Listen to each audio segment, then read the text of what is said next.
Jak można zobaczyć całą historię wszechświata?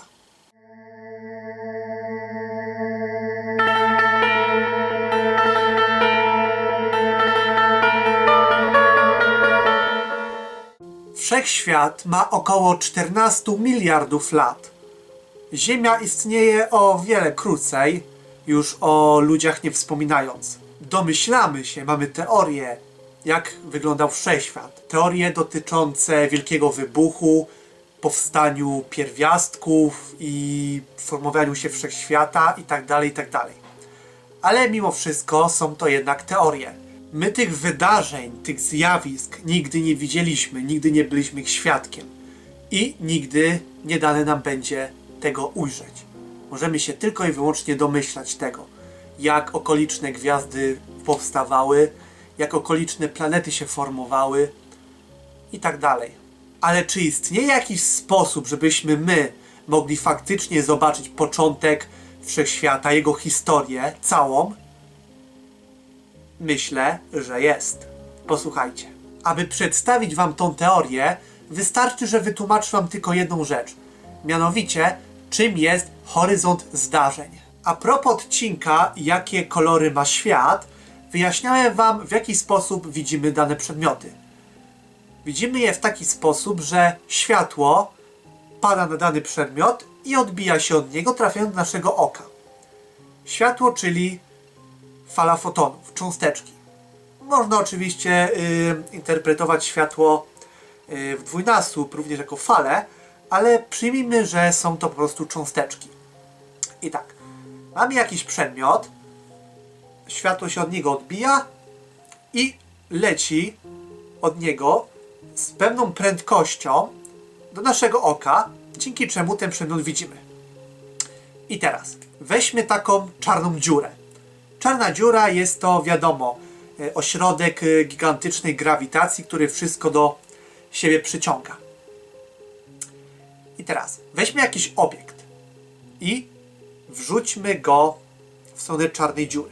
No wiadomo, on zostanie pochłonięty przez czarną dziurę, zmiażdżony, zniknięty do innego wymiaru, cokolwiek, ale nie o to chodzi. Wyobraźmy sobie, że mamy jakiś obiekt i wrzucamy go, z naszej perspektywy go wrzucamy do czarnej dziury. Widzimy, jak ten obiekt leci, no wiadomo, zbliża się do czarnej dziury.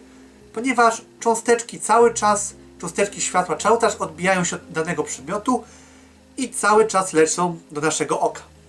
Ale w pewnym momencie będziemy widzieli, jak dany obiekt zwalnia. Dlaczego? Ponieważ cząsteczki, które lecą do naszego oka, będą przyciągane coraz mocniej i coraz mocniej wraz z ciągłym zbliżaniem się do owej czarnej dziury. I w pewnym momencie dany przedmiot zatrzyma się. A przynajmniej my będziemy mieć takie wrażenie, że się zatrzymał. W rzeczywistości dany obiekt będzie cały czas leciał dalej w stronę czarnej dziury.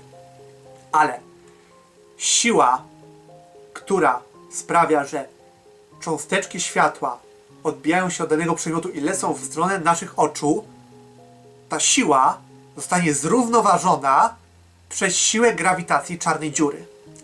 Oznacza to, że cząsteczki, które normalnie powinny się odbić od przedmiotu i polecieć w stronę naszego oka, będą w zrównoważonym stanie. Z jednej strony będą lecieć do naszego oka, z drugiej strony będą wpadać do czarnej dziury. I w miejscu, w którym te siły są równoważne, te cząsteczki światła będą stać w miejscu i z naszej perspektywy dany obiekt będzie stał w miejscu, mimo iż dalej będzie leciał w stronę czarnej dziury. I właśnie ta odległość od czarnej dziury, w której te dwie siły się równoważą, nazywamy horyzontem zdarzeń. Ponieważ cokolwiek byśmy nie wrzucili do czarnej dziury, wszystko w tym horyzoncie zdarzeń z naszej perspektywy będzie wyglądało, jakby się zatrzymało i stało w miejscu, nigdy nie wpadnie do czarnej dziury. I to ten obraz tego przedmiotu zostanie już w tym horyzoncie zdarzeń na zawsze, mimo iż ten dany obiekt już dawno jest w tej czarnej dziurze. Mam nadzieję, że to rozumiecie. Mówiąc o tych obrazach, nie mamy na myśli tylko przedmiotów, które my osobiście tam wrzucimy. Chodzi tutaj również o obrazy galaktyk, wszelkich zjawisk astronomicznych, Słońca, planety, z całej historii wszechświata. One zawsze są jakimś obrazem, są jakimś światem od czegoś odbitym, dzięki czemu my możemy to widzieć. Może trochę się plątam teraz w wyjaśnienia, bo to jest trudne do zrozumienia, ale na przykład słyszeliście kiedyś, że większość gwiazd, które my widzimy na nocnym niebie obecnie, tak naprawdę już dawno przestało istnieć. Po prostu światło do nas dociera tak długo, że my ciągle je widzimy, mimo że te gwiazdy już dawno przestały istnieć. Takie samo światło z tych gwiazd, które leci do nas, przelatuje również w pobliżu czarnej dziury. I zostaje oczywiście przez nie pochłonięte, jeśli to światło będzie wystarczająco blisko przelatywać owej czarnej dziury. I tutaj również nastąpi horyzont zdarzeń, czyli to światło będzie próbowało lecieć dalej przez kosmos, ale zostanie jednocześnie przyciągane z drugiej strony przez czarną dziurę i pojawi się horyzont zdarzeń, w którym to światło z danej gwiazdy będzie w zrównoważonym stanie. Jednocześnie przyciągane i jednocześnie będzie chciało lecieć dalej. I teraz, najważniejsze, jeśli chodzi o moją teorię. Wyobraźmy sobie, hipotetycznie oczywiście, bo to jest na razie niemożliwe. Może możliwe, ale raczej śmiertelne. Wyobraźmy sobie, że będziemy mieli jakiś sposób, aby człowiek przeżył w pobliżu czarnej dziury i będziemy jednocześnie mogli, nie wiem, na jakieś linie go trzymać czy coś i wprowadzić go w ten horyzont zdarzeń. Dokładnie w tą odległość od czarnej dziury, w której obraz się zatrzymuje. Jeśli mamy jakąś czarną dziurę, która istniała, powiedzmy, wystarczająco długo, może nawet od początków wszechświata, nie wiem, być może, to w ciągu tych miliardów lat czarna dziura w swoim horyzoncie zdarzeń utrzymuje obrazy w zasadzie całej historii wszechświata, wszystkich gwiazd, wszystkich wydarzeń i tak dalej. Więc gdybyśmy wprowadzili człowieka w ten horyzont zdarzeń, to on w tym horyzoncie zdarzeń mógłby obejrzeć w jednym momencie historię wielu miliardów lat z całego wszechświata. Ze wszystkich gwiazd i planet, ze wszystkimi tymi obrazami, które światło wysłało w kosmos i zatrzymało się w horyzoncie zdarzeń czarnej dziury.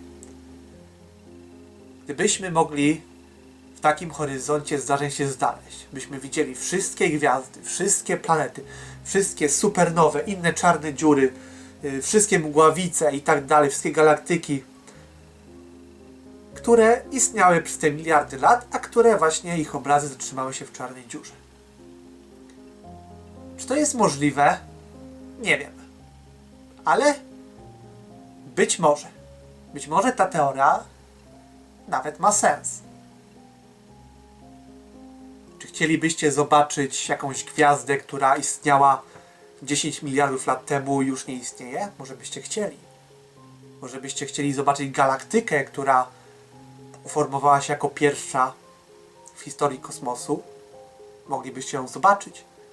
Może nawet jakaś czarna dziura istniała albo powstała niemal w tym samym momencie co Wielki Wybuch i moglibyśmy w tym horyzoncie zdarzeń nawet zobaczyć Wielki Wybuch na żywo.